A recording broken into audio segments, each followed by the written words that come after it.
Good Wednesday morning, everybody. It is your buddy Choppadong, and I'm coming at you with a MLB rundown video. We're going to show you the best plays on the slate, the best stacks to think about, and we're going to show you a sneak peek at a new tool at DFSArmy.com. Of course, that's where I hail from. I am a content editor here at DFSArmy.com. One-stop shopping, all things daily fantasy sports, NBA to PGA, doesn't matter what you play. We've got MMA, we've got a whole week of stuff coming at you, but we're focused on baseball in this particular video. So while you're contemplating DFSArmy.com as your content provider and your coaching source, I'm going to tell you to like and subscribe to the video, hit the notification bell while you're down there, use the coupon code CHOP, C-H-O-P, for a 20% off monthly discount when you become a VIP.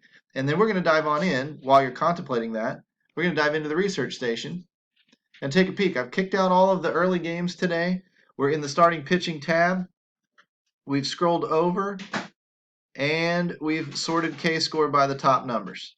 So all I'm looking for really is something over 500 gives me strikeout upside, Snell, Maeda, whatever. The other guys are just a smattering of crap today. So we're going to have to kind of mix and match and play the Russian roulette game of which stack should we take, because it looks automatically like we might like everybody. I would then sort by W score, ascending order, bring all the good stuff to the top, push all the crap to the bottom. That's where it belongs. The shit belongs on the bottom of the barrel. Pardon my French. But we're looking for big numbers down here. We're looking for pinks. We're looking for reds. We're looking for hopefully reds and pinks across the board here. I don't want to see too much green in here. Blake Snell being down here is interesting. It shows me that he's probably a high WOBA team in his matchup, so that would be an interesting contrarian thought to go against one of the better pitchers on the slate. But your obvious choices are going to be down in here, especially somebody like a Walker Lockett that just gives up a ton of home runs in probably a small sample, because that number is a little bit off the charts. You know, you might come up here if you want to get crazy with a Zach Eflin, if you can find some BVP, which we have a tab for, something along those lines. But really, I just kind of stick to the bottom four. These would be my favorite stacks of the day just by default, unless researching finds more options that I suddenly like better. Minnesota, Washington, New York, Philadelphia. Pretty simple, right? Now, those four stacks in mind, why don't we head over to the batting tab, sort that, kicked out all the games there too. Why don't we sort that by W score, bring that number all the way up to the top. So we've got the good stuff up at the top. Let's take a look at the depth of the slate. We go down to 600 on that first page. Things look pretty strong. I come over here and I see Boston in only one spot. I see Minnesota in only two spots. Philadelphia, 3 spots. Washington all over the place. Washington would probably be my favorite stack of the night. They are 4 or 5 bats. What that's suggesting to me is that Washington has a higher WOBA, and the pitcher, Walker Lockett, who we pointed out on that previous page, gives up a lot of WOBA against. So you've got a high WOBA against pitcher facing a decent WOBA offense. You've got yourself a green light on green light situation. Does it mean it's going to blow up tonight and score 13 runs? No. It means that they're in a good spot, though. Now, we'll have to see. The rest of the world may pick up on that. They may not. If the rest of the world picks up on it, I'll probably decrease my exposure to the Washington stack, even though they're the best stack on the slate. Because, as we know, baseball is built for contrarians, and contrarians bank on the randomness of the game, allowing the chalk to fail, and something else that we don't really see rising to the top.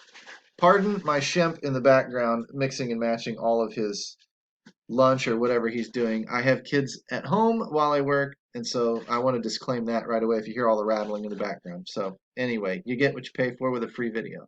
Let's go back to the position by position stuff. Actually, let's sort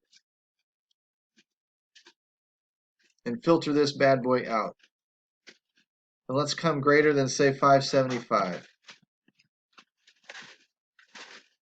And now let's go position by position and focus on who we would bump in our projections at DFSArmy.com. Suzuki, Garver, Sanchez, Realmuto. I probably wouldn't do all of these guys. I might stick to guys that are over 600. Well, that's all of them anyway, so I guess I would bump all these guys. It's interesting when catchers hit the WOBA number really, really high, because sometimes when your first base position gets a little bit short, nobody on Fanduel they all use first baseman. But if you lock in a bunch of catchers, you might have a unique lineup just right off the bat. Hoskins, Freeman, Vogelbach, Voit, Sano are probably good options for first base. Kendrick, Castro, Kingery, man, I don't know. He's got a WOBA score that's up there, but that's a lot on the pitcher, not necessarily on him. Back to the bottom of the order, but anywho, Segura and Ursula, whatever. I'm not from New York. I don't know how to pronounce that name. Come over here to shortstop, Trey Turner, Didi Gregorius, Gleyber Torres. And then we'll scroll down through the outfield, which is always a deep position. See how deep it is. Fairly deep today. And any of these names are good. So you're going to end up with a ton of outfielders that are mixing and matching in and out, part of your stacks, et cetera, et cetera, et cetera. Which brings me to the next thing that I want to talk to you about. What I've been discovering this is kind of the tip of the day, what I've been discovering on Fanduel especially. Now, DraftKings pricing is probably a little tighter. You need to stack 5, or so hitters. Usually works out well for you in terms of winning GPPs. But pricing is tight enough that you probably need some of those fourth and fifth members of those stacks to be value hitters to make your lineups work. Value hitters are not as talented as Mike Trout. Therefore, they don't go off as often. They still do, but they don't go off as often. Therefore, you probably need the correlated points inside your stacks. You probably need a point per dollar type of stack and some one-offs around it, or a mini stack or something around it that really go boom that same night. You need to hit that offense like Detroit or Kansas City or something like that when they're in a good spot because it has all the value bats. And then you need your mini stacks or your one-offs to hit in, in conjunction with the value stack. That's a lot of times what wins the tournaments on DraftKings. It's probably by a little bit tighter pricing. On FanDuel, that doesn't seem to be the case.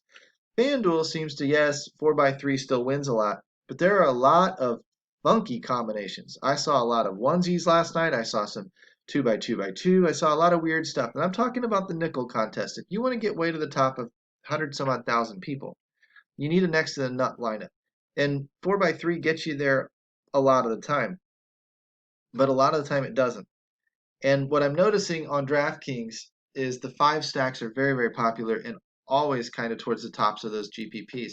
But the 4 stacks are not quite as often over on FanDuel. You'd think that they would be, but they're not. I think that the softer pricing allows you to chase home runs, allows you to get all of your huge boppers. Like if we sorted this number by ISO, who has a W score over 580 and a high ISO in the outfield? And I'm looking at these types of guys here.